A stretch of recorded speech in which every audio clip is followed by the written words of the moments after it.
चार राज्यों के चुनावी नतीजों ने सबको चौंका दिया, लेकिन सबसे ज्यादा इन चारों में जिसने हैरान किया वो थे मध्य प्रदेश के नतीजे। क्योंकि सियासी गलियारों में इस बार कांग्रेस को बढ़त बताई जा रही थी। मध्य प्रदेश की चुनावी जमीन पर एक बार फिर से बीजेपी ने अपना कब्जा कर लिया है।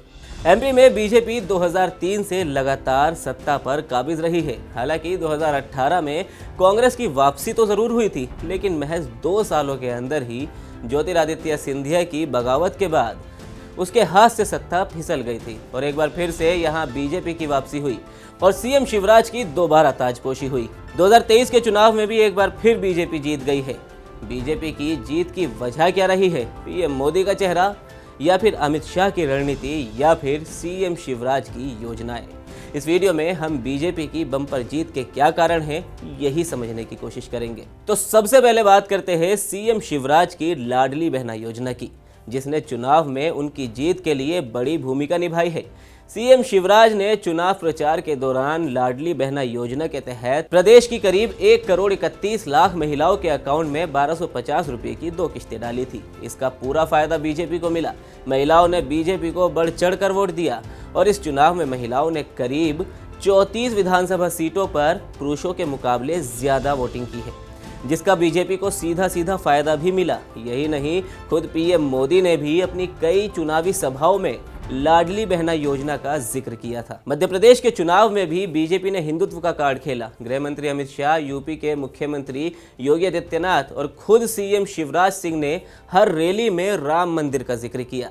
इसे आप ऐसे भी समझ सकते हैं कि बीजेपी ने मध्य प्रदेश की 230 विधानसभा सीटों पर एक भी मुस्लिम कैंडिडेट को नहीं उतारा। मध्य प्रदेश में एक बार फिर से वापसी के पीछे पार्टी की सोशल इंजीनियरिंग का भी योगदान बताया जा रहा है। राज्य में दलित, आदिवासी, ओबीसी, सामान्य और अन्य जातियों ने कांग्रेस की तुलना में बीजेपी को ज़्यादा वोट किया।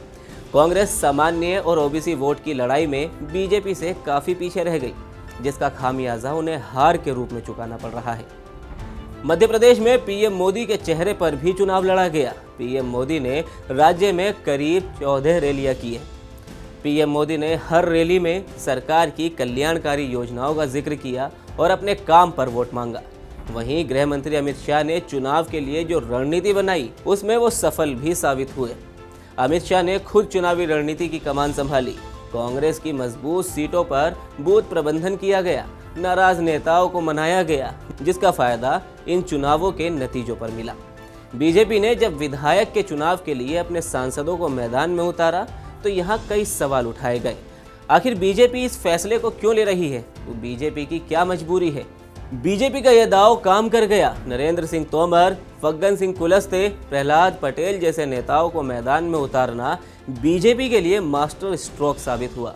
तो आपको क्या लगता है दोस्तों, बीजेपी की जीत के पीछे क्या वजह है? आप भी हमें कमेंट सेक्शन में ज़रूर बताएं। वीडियो अच्छा लगा हो तो लाइक करें और इसी तरह की तमाम वीडियोस को देखने के लिए आप TV9 को सब्सक्राइब कीजिए।